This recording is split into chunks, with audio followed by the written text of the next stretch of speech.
안녕하세요. 오늘은 주식 투자와 부동산 투자 중 무엇이 먼저일지에 대해 얘기해 보려고 합니다.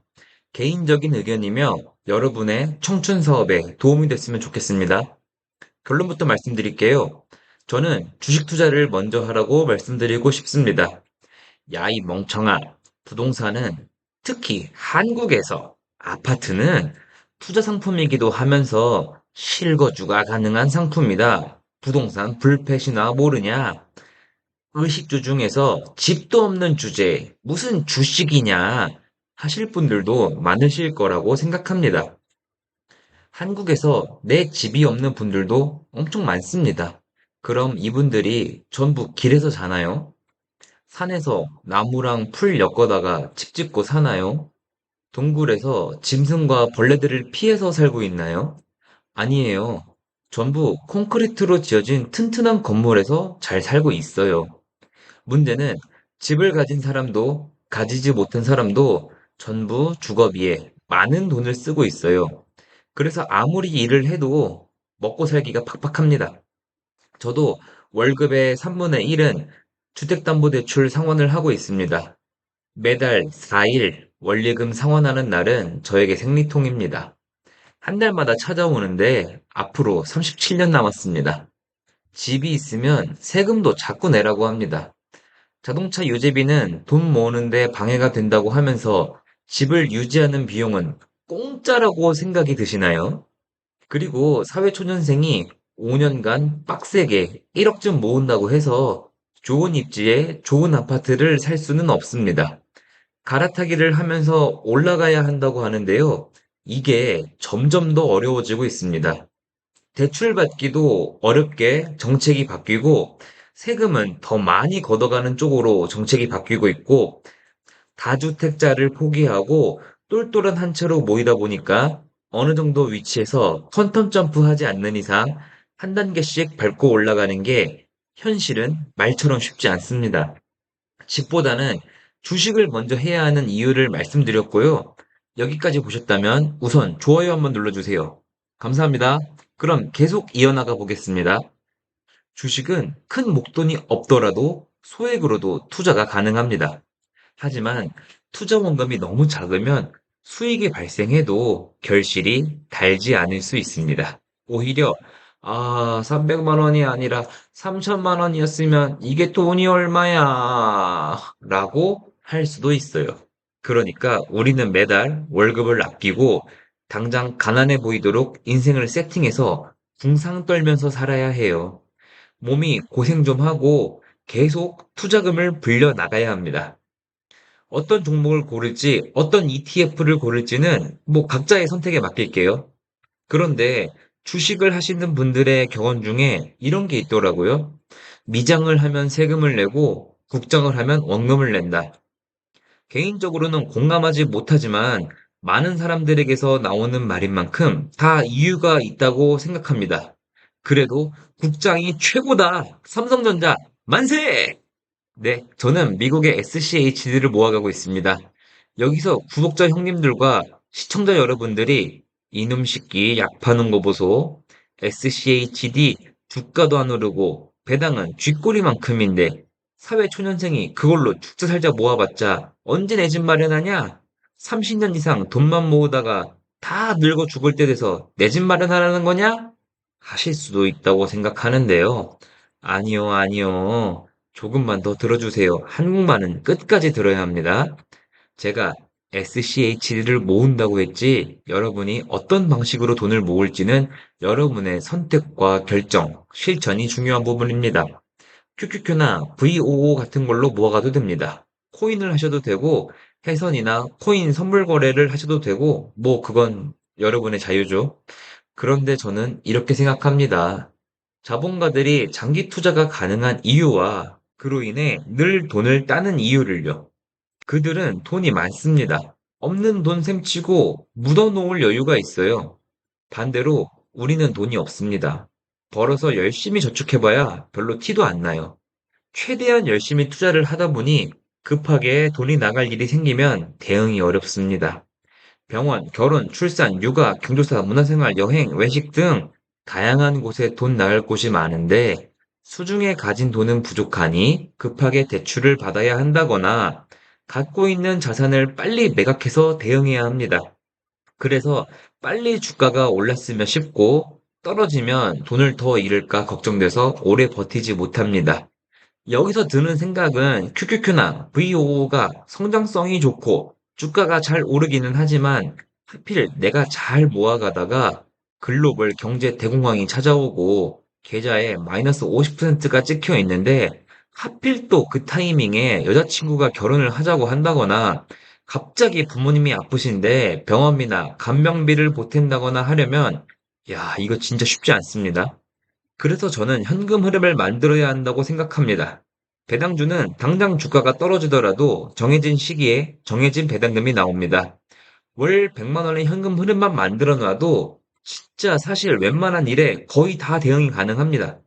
급전이 필요할 때 당장 투자를 하지 않고 나오는 월급에 배당금을 합치고 나머지 부족한 돈은 신용카드를 긁는다면 급하게 자산을 처분한다거나 1금융권 외에 돈 빌리러 기웃거리다가 신용점수가 깎인다거나 주변 사람들에게 아쉬운 소리를 할 이유가 없습니다.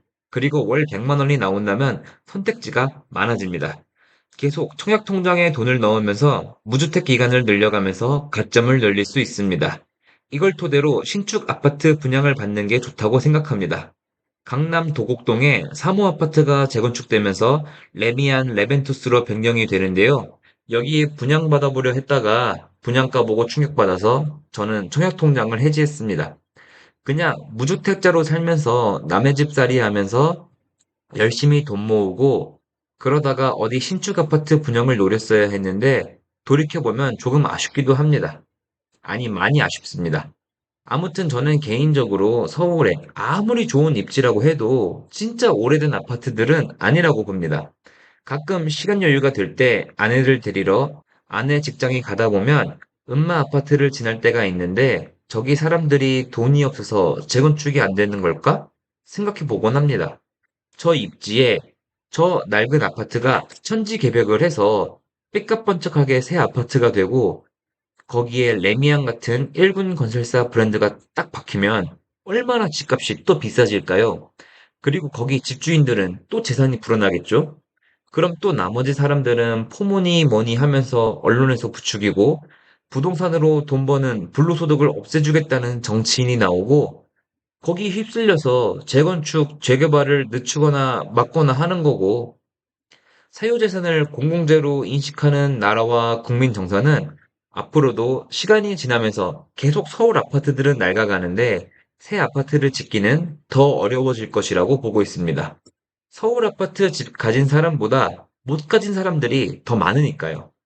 서울시장도 대권 진출을 하려면 부자들만 돈 벌게 해준다는 이런 프레임을 쓰지 않아야 하겠죠? 그래서 계속 틀어막지 않을까 싶습니다. 지난 영상에서도 말씀드렸지만 저는 아파트 관리사무소에서 일하고 있는데요. 20년만 넘어도 여기저기서 끝도 없이 문제가 발생합니다. 제가 30년 넘은 아파트에도 있어 봤는데 정말 불편하고 각종 민원이 들어옵니다. 아직 40년 이상 된 아파트에서는 일해본 적은 없지만 녹물이나 안 나오면 다행일까요? 건설사 문제다. 집 지을 때 잘 지어놨어야지. 유럽에는 100년 넘은 건축물들이 거뜬히 버티고 있다 등 화를 내시는 분들도 많은데요. 그러니까 낡은 집 허물고 깨끗하고 안전한 집 짓겠다는데 왜 반대냐고요. 자기들 돈으로 자기들이 하겠다는데. 어, 음. 아무튼 다시 본론으로 돌아와서 서울의 낡은 구축 아파트 재건축 재개발 보고 들어가지 마시고 차라리 서울에 가까운 경기도의 신축 아파트를 찾으세요. 청약이 자꾸 안 되면 준신축이라도 찾으세요. 요즘 뉴스에서 신축 아파트들 하자 문제부터 부실 공사까지 안 좋은 것들만 계속 나오던데요. 물론 문제도 있겠지만 좋은 게 더 많습니다. 언론을 믿으시나요? 저는 언론을 신뢰하지 않습니다. 이제 여러분에게 묻고 싶습니다. 여러분은 낡고 오래된 집에서 사실 건가요? 아니면 새 집에서 사실 건가요? 두꺼비한테 헌집 주고 새 집 달라고 하면 바로 두꺼비 혀로 뺨 맞고 등에서 독을 뿜어댈 겁니다. 두꺼비도 알아요. 새 집이 더 좋다는 걸요.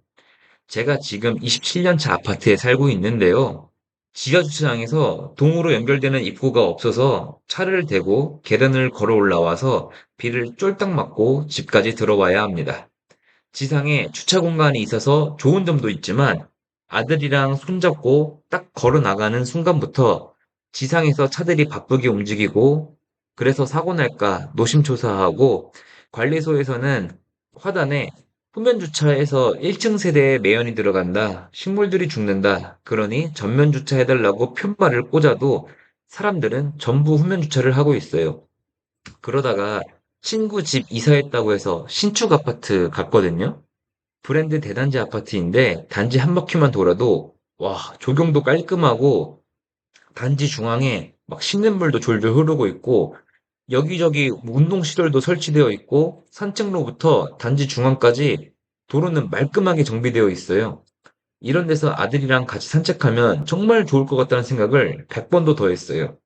그러니까 여러분은 돈이 부족한데 남들이 부동산으로 돈 벌었다는 얘기에 저처럼 경기도 외곽에 구축 아파트 사지 마시고 최대한 서울, 특히 강남과 가까운 곳에 지어진 지 5에서 6년 내에 신축이나 준신축 아파트로 매수하시기를 추천드립니다. 물론 집을 살 때 풀 대출을 끌어오실 건데요. 월 100만 원씩 들어오는 주식 배당금이 있다면 매달 원리금 상환이 훨씬 쉬워집니다. 말을 개떡같이 해도 찰떡같이 알아듣는 우리 구독자 형님들이라면 제 말이 무슨 말인지 다들 아시겠죠?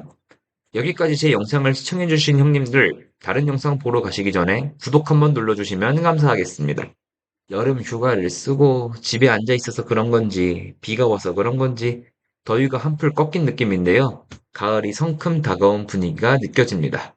좋은 책 읽으면서 부자가 된 이후에 어떤 삶을 살지 그려보시는 건 어떨까요? 우리 모두 부자 될 거잖아요. 그쵸? 맞죠?